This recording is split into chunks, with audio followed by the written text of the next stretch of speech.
Yo, this is Fuck This Podcast here with Keontae. And with me today on Artist Spotlight, we have Cashmerely. Let's say what's up to the people. What's up to the people? How you doing today? I'm doing pretty good. How about yourself? I'm doing good. First of all, I just want to thank you for coming. Thank you for having me. You're so welcome. Thank you for your artistry and your work. I know that for art, it means a lot for people and to be able to share, especially because you write your music, right? Of course. So that means you put your soul into it. So I'm gonna start off, just tell the people where you're from, like just a quick little and for the people. Okay. I was originally born in Winston-Salem, North Carolina, but at the age of 3, I moved to Detroit, and I stayed in Detroit up until I was about 17. Then I came back down to North Carolina, and that's essentially it. Yeah, that's essentially it for me. So what made you want to start doing music? Not to sound cliche, but I think every African American male has a passion for hip hop. With me, in a sense, it was an actual passion for the craft because I like poetry. So the closest thing a black person could get, as far as besides Langston Hughes and stuff like that, would be rap. So I actually like the more so structure and the technicality of rap. Right. So that's why I got into it, because I want to be technically the best rapper. You know what I mean? You don't find a lot of people actually kind of getting down to the root of music anymore. It's just more like, the beats is high. They worried about, that head and nod, and they rush their work. Right. So it's not, too often that you get genuine artists that actually appreciate their lyrics and want to be lyrical. Right. Okay.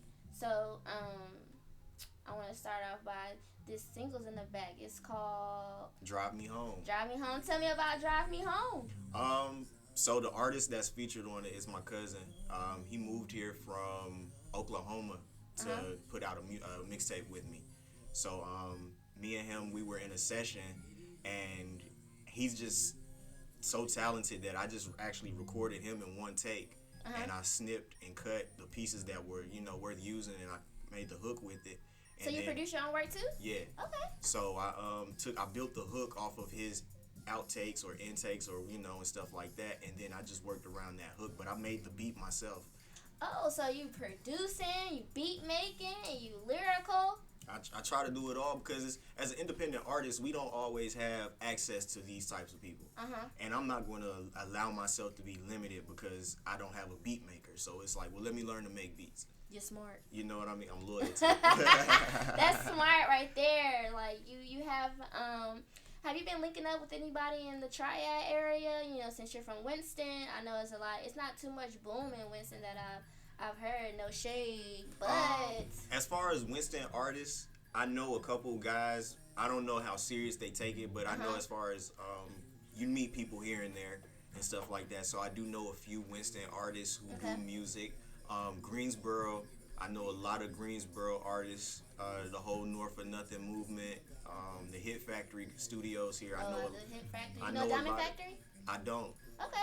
I don't know. I love Diamond Factory. They help sponsor, and I also want to link you with some people. They sponsor Black to Hip Hop. Okay.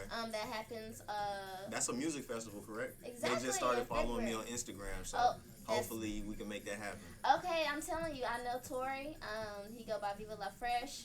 I'm gonna make sure that I get y'all in contact because it's all about supporting each other. And right now, for a good little minute, for 2 years now, it's been the artists in Gate City. They don't really call it Greensboro, but Gate City. They've been linking with each other, and as you've seen them link with each other, you actually seen them kind of move up. I think Greensboro, out of all the cities in North Carolina, I think they have a strong support system for independent artists. As far as the people who support each other, I think Greensboro has it pretty tight knit. They're like a family. Yeah, they are, because most of them went to school together. So, I see that you've been writing since the age of 13, recording at 15. Where you get access to record music at 15? My mom, she like I said, I was growing up in Detroit. Right. And my mom pretty much did whatever I asked to keep me in the house. You know what I mean? So it's, Mom, I want to rap. Okay, well, if you want to rap, well, you going to record here. So what do you need? I just need a computer and a microphone. And so that's in the basement. Room? It's in the basement, yeah. So I turned my basement into a studio, and I had my friends come over and record at my house sometimes. But that's pretty much like why I started doing it, because my mom just didn't want me out there. she didn't care I chose to do rap and stuff. It's just I don't want you in the street, so whatever I can do to help you but keep you here at the same time, cool.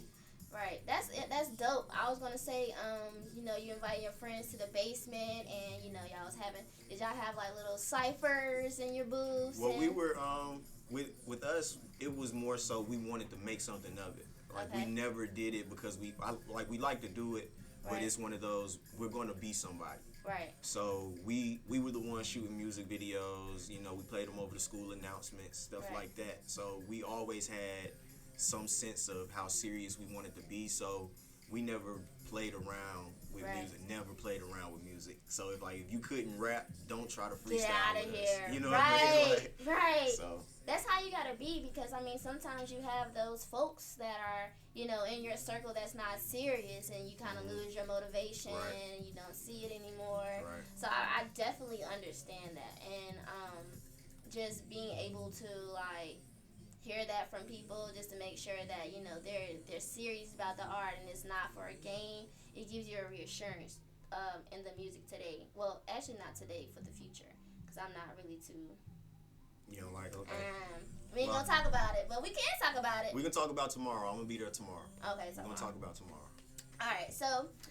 Can you tell me about kind of the groundwork you've been doing with your music, you know, how you've been pushing it, you know, people that you've been working with, old and new, you know, projects you have coming up? Well, as far as like what I've recently done, I would say in 2016 I've really taken it more serious in the sense of actual business mind. It's different to just record a song and put it out, but to actually work with that song from beginning to end is when I really started paying attention. And so with 2016, I've met a lot of people in the industry who were able to help me out. Just Juice is from Greensboro. He's a Brick Squad Monopoly producer.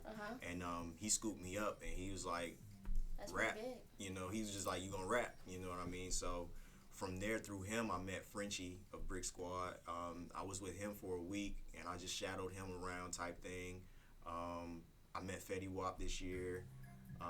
I've got a record with Young Thug. I've got a record with Kevin Gates that happened this year. Like all of my career success has happened in 2016, and I put out 9 mixtapes this year. So 9.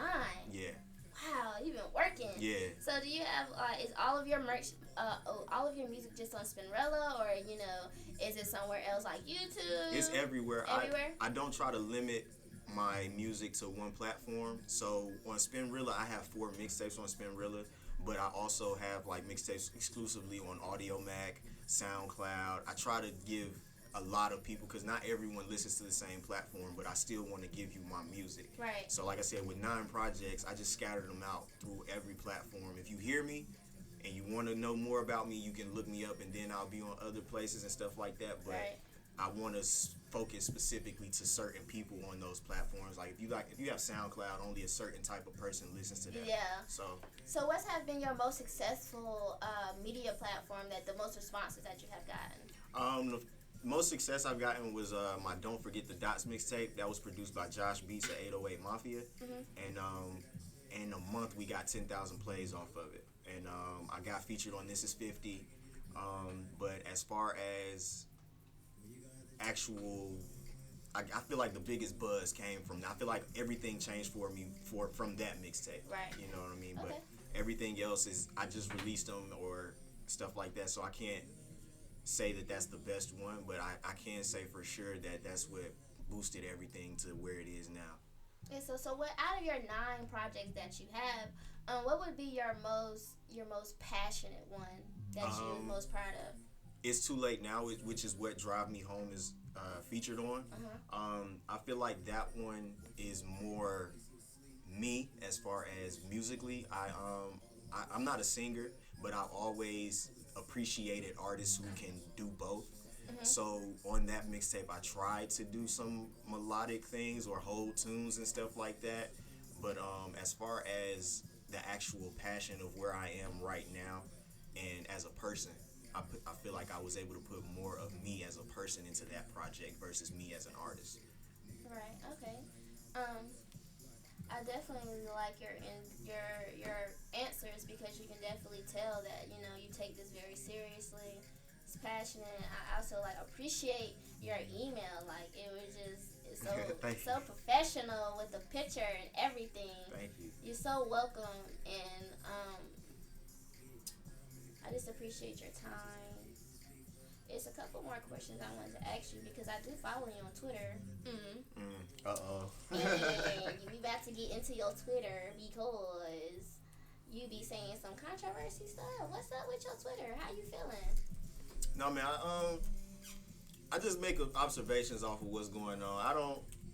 I don't feel like I'm problematic. I don't think I say like racial things and discriminatory things like that. I just want to challenge people on their beliefs. Like everyone Being a boycotts. devil advocate. Yeah, everyone boycotts Columbus Day, but everyone celebrated Thanksgiving. So it was. Right. I just wanted to know why.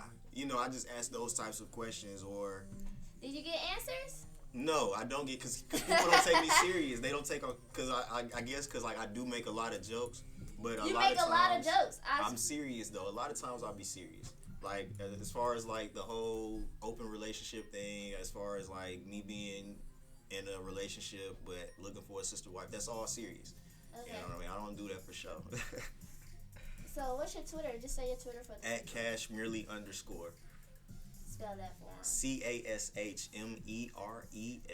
That's Cashmerely as in money only. Ooh, money only. Where did you get that name from? I have a bachelor's degree in business administration, Uh-huh. and the principle of business is to make money. Okay. And so that's really what I'm about. Not more so materialistic things or I'm richer than you and stuff like that. It's more so, and I'm goal oriented, and my goals right now just happen to be focused on money because it's a good down payment for happiness. It's down payment for happiness. Yeah. Where is this coming from? That was a Fabulous line. I want to shout out to Fabulous. Shout out to Fab. Don't give him out his credit. Yeah, I'm gonna give him that one. Okay, that's dope. That's why I'm looking at your Twitter. Okay. For you guys that want to follow Cashmerely, in his SoundCloud, can you tell him his SoundCloud for me? I'm trying to look it. I'm Cashmerely on everything. The only thing I'm different on is Twitter, which is the _ because Cashmerely is taken from someone else. Who But took your name? I don't know, man. The account been inactive since 2010, so. That's one thing about Twitter. Like, these accounts be inactive for forever. I'm trying to get that blue check. They playing. Huh, I work with Young Thug. I think I deserve it. I think you deserve it. What song is that you got with Young Thug? It's titled Melanin. Melanin. Yes. That's dope. Like, how the record came about, the producer Just Juice, Brick Squad Monopoly, he emailed me one day and called me after he sent the email and said, "You checked your email?" I said, "Nah." He was like, "You might want to check your email." And I checked it, and it was the song with Thug's verse on it or hook on it, and I called him back. I was like, "Yeah, bro, that's dope," because I'm thinking he was using it for himself because he let me hear records that he, and he was like, "You want it?" Yeah. Yeah. Of course I want it, and so that's how it happened, and that's the same thing with the Kevin Gates feature. That's how that happened through Just Juice. Dang. So how you feel with the controversy around Kevin Gates, him kicking a fan in the chest? I don't know the actual story. I just know speculation and what's in the, Speculation. I just know speculation. Did you see the video? I didn't see it. That's why I can't comment. I did not see the video. All I know was I found out after I did the record, Kevin Gates is locked up for 6 months. And that's all I knew. It was like, damn.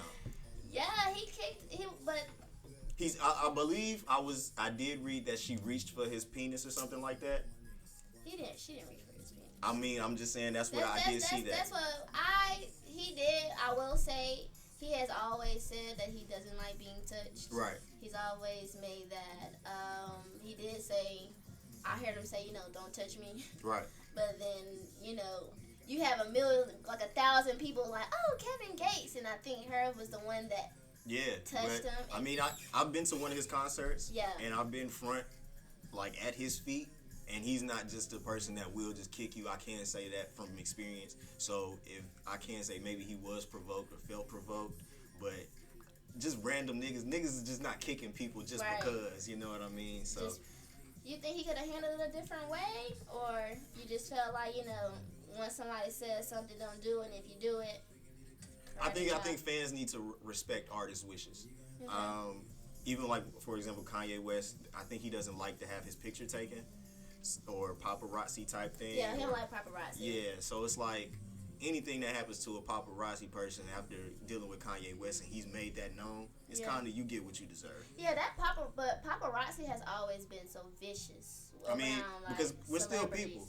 Yeah. So I mean, like Cardi B says, we're still people. So I mean, you're gonna get what happens to you just because I'm an artist or a celebrity, quote unquote.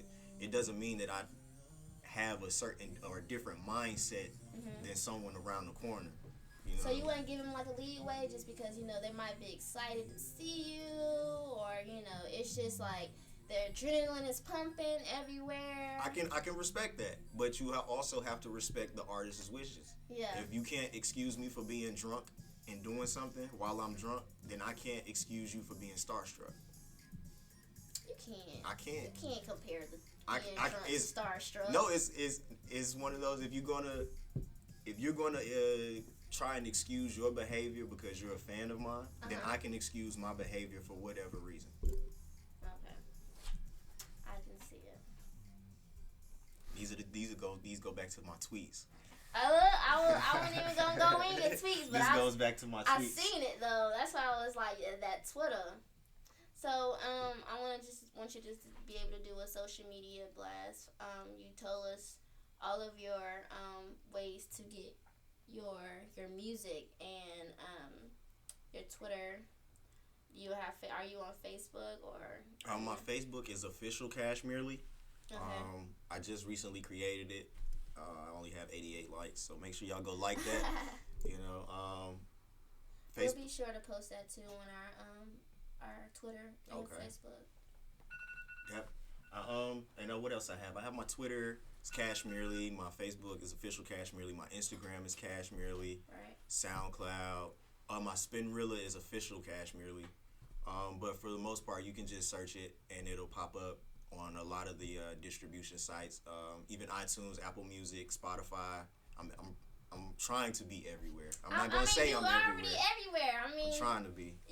Everything that I have a free account to, you have it. That's good. I'm loving it. I need to find out what other accounts you have so I can put the music there too. Look, see if I'm missing out on something. If it ain't free, I ain't got it. I might be missing one. You might have like mixsomething.com. I don't know. It might just be something. Might be something. I'm gonna have to look it up because I do have some stuff I created at a young age that I might need to figure out to delete. Yeah, see? So I might have to put it on MySpace. That's what I'm gonna no, MySpace. Might go create a MySpace account. I remember MySpace. You had a Bebo? I did not have a Bebo. I didn't have a Bebo. I think I did like Tagged or something. Oh no, I'm not on Tag. I think I did that for a minute. Let me stop for people go find my old. Y'all gonna find my old pictures on Black Planet or something. Black Planet. I remember that. That came out in like 2006. Nah, that was been out before 2006. I was probably a sophomore in high school when that was out. That was like maybe 04, 05. 05? Yeah. Dang, I thought it was like, okay. Well, I just know I wasn't allowed to have it, so that's how I know it was. Yeah, you ain't want one. That was for the freaks. Ooh! So he just admitted on the camera that he's about that life. Yeah, man. Yeah. So I just want to thank you for being on Artist Spotlight again. You're my first interview. Thank you. Please make sure y'all follow Cashmerely on all of his social media. We'll be putting it up on our social media site. We are on Twitter, FTP Podcast. All right, so I have a question. What's the question? Because I feel kind of like I'm disrespecting you guys when I say the name of it. So like, how did you guys come up with fuck this podcast? Like, how did you come up with that? So Fuck This Podcast has 4 people. I was just brought on because they said I'm a sassy woman that they wanted, but the founder, his name is Trailer Gates, and Classic, which is he do Classic Corner. He came up with Fuck This Podcast. This has been something he's been wanting to do for a long time. Or whether he came up with, I don't know. Okay. I just know that he's always been talking about, he loves to do short stories, like he's a writer. Gotcha. So he likes to do short films, and during his process of like doing short films, he was just like, hey, because he's also an artist. Okay. So he was like, a way that could get his music out, and he could also reach other artists. with something as a podcast because he loves the Breakfast Club. He loves Sway in the morning. So this is something that he always wanted to do for a long time. Okay. So this is just something that gets his music out, other artists' music out, and soon to be, hopefully, you'll be coming back to see one of his short films. I will. We're going to speak that into existence. We're going to speak it into existence. Right. We ain't going to jink it at all. I say jink it. I don't say jinx. I feel like jinx is corny. Jink is better than all jinx. Right. I'm going to make sure I add that to the lingo. You might hear that in the song. But that's if you hear that in the song, you know where it came from. I'm about to say, give me my coins. You know where it came from. You have any more questions for me? No, I don't. Okay. Well, again, you guys, I just want to thank you for coming.